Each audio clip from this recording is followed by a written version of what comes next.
നമസ്കാരം. ഇസ്രായേൽ നരനായാട്ട് തുടരുന്ന ഗസയിലെ ജനങ്ങൾക്ക് ആതുര സേവനത്തിലൂടെ സാന്ത്വനം പകർന്ന Omani doctor Hani Al Khadi മസ്കറ്റിൽ തിരിച്ചെത്തി. ഒമാനി എഴുത്തുകാരി തമന്ന അൽ ജന്താലിന് അന്തർദേശീയ പുരസ്കാരം. കസബിൽ ബോട്ടിന് തീപിടിച്ചു, ആളപായമില്ല. ഇന്നത്തെ പ്രധാന വാർത്തകളുമായി ഗൾഫ് അപ്ഡേറ്റ്സിലേക്ക് സ്വാഗതം. Gulf updates Oman brought to you by Shahi Foods and Spices, powered by Purushottam Kanji Exchange. വാർത്തകൾ വിശദമായി. ഇസ്രായേൽ നരനായാട്ട് തുടരുന്ന ഗസയിലെ ജനങ്ങൾക്ക് ആതുര സേവനത്തിലൂടെ സഹായഹസ്തങ്ങൾ നൽകിയ Omani doctor Hani Al Khadi മസ്കറ്റിൽ തിരിച്ചെത്തി. സുൽത്താൻ കാബൂസ് യൂണിവേഴ്സിറ്റിയിലെ ട്രോമ ആൻഡ് ജനറൽ സർജറിയിലെ സീനിയർ കൺസൾട്ടന്റാണ് doctor Hani Al khadi. June 12 മുതൽ ജൂലൈ 7 വരെയുള്ള കാലയളവിൽ ഗസയിൽ സേവനം അനുഷ്ഠിച്ചു. വടക്കൻ ഗാസയിലേക്കുള്ള പ്രതിനിധി സംഘത്തിന്റെ ഭാഗമായാണ് പ്രവർത്തിച്ചത്. മൂന്നാഴ്ചക്കിടെ 150ഓളം സങ്കീർണമായ ശസ്ത്രക്രിയകളാണ് നടത്തിയത്. വടക്കൻ ഗസയിലെ സഹോദരീ സഹോദരന്മാരെ അവരുടെ ഏറ്റവും വിഷമകരവും വെല്ലുവിളി നിറഞ്ഞതുമായ നിമിഷങ്ങൾ പങ്കിട്ടതിന് ശേഷമുള്ള വേർപിരിയൽ വളരെ വേദനാജനകമായിരുന്നുവെന്ന് ഡോക്ടർ ഖാദി പറഞ്ഞു.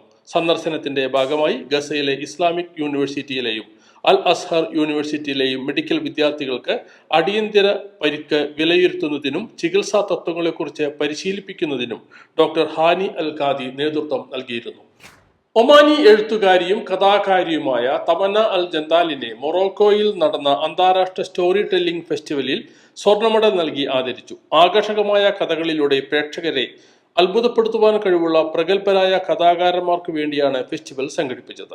റാബത്തിൽ സമാപിച്ച വാരാഘോഷത്തിൽ 30-ലധികം രാജ്യങ്ങളിൽ നിന്നുള്ള സംഗീതജ്ഞരും തെരുവ് കലാകാരന്മാരും പങ്കെടുത്തു. ഈ ബഹുമതിയിലും അറബ് കഥയുടെ അംബാസഡർ പദവി ലഭിച്ചതിലും താൻ സന്തുഷ്ടയാണെന്ന് തമന്ന പറഞ്ഞു.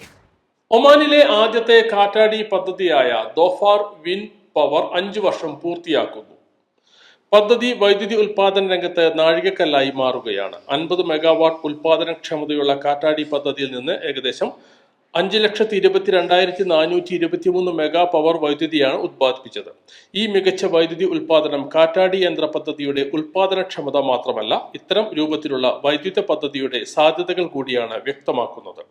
ദോഫാർ വിൻഡ് പദ്ധതിയുടെ ഏറ്റവും വലിയ നേട്ടം അന്തരീക്ഷത്തിലേക്കുള്ള കാർബൺ ഡയോക്സൈഡ് ബഹിർഗമനം കുറയ്ക്കാൻ കഴിഞ്ഞു എന്നതാണ്. ഓരോ വർഷവും പദ്ധതിയിലൂടെ 1,70,936 ടൺ കാർബൺ ഡയോക്സൈഡ് ബഹിർഗമനമാണ് കുറയ്ക്കുന്നത്. മുസണ്ടം ഗവർണറേറ്റിലെ കസബ് തുറമുഖത്ത് ബോട്ടിന് തീപിടിച്ചു. ഇന്നലെ ഉച്ചയ്ക്കായിരുന്നു സംഭവം. ആർക്കും പരിക്കില്ല. സിവിൽ ഡിഫൻസ് ആൻഡ് ആംബുലൻസ് അതോറിറ്റിയിലെ അംഗങ്ങൾ എത്തി തീ നിയന്ത്രണ വിധേയമാക്കി. എന്നാൽ തീപിടുത്തത്തിന്റെ കാരണം വ്യക്തമല്ല.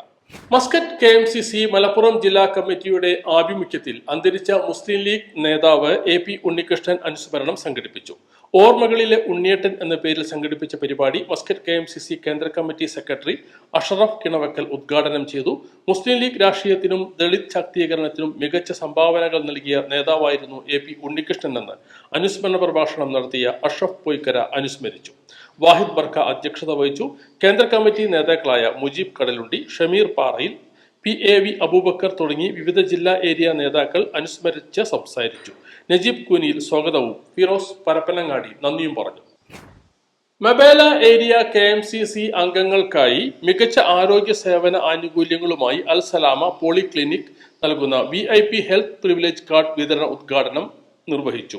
ക്ലിനിക്കിലെ മൾട്ടിപർപ്പസ് ഹാളിൽ നടന്ന പരിപാടിയിൽ അൽ സലാമ മാനേജ്മെന്റും മബേല KMCC നേതാക്കളും ചേർന്ന് പ്രിവിലേജ് കാർഡ് വിതരണം ഉദ്ഘാടനം ചെയ്തു. ആദ്യ കാർഡ് വിതരണം അൽ സലാമ പോളിക്ലിനിക് ഡയറക്ടർമാരായ സിദ്ദിഖ്, ഡോക്ടർ റഷീദ് അലി എന്നിവ ചേർന്ന് നിർവഹിച്ചു. മസ്കറ്റ് KMCC കേന്ദ്ര കമ്മിറ്റി അംഗം അഷ്റഫ് പൊയ്ക്കര ചടങ്ങ് ഉദ്ഘാടനം ചെയ്തു. ഇതോടുകൂടി ഗൾഫ് അപ്ഡേറ്റ്സ് പൂർണ്ണമാവുന്നു. വീണ്ടും കാണുന്നതുവരെ നന്ദി, നമസ്കാരം.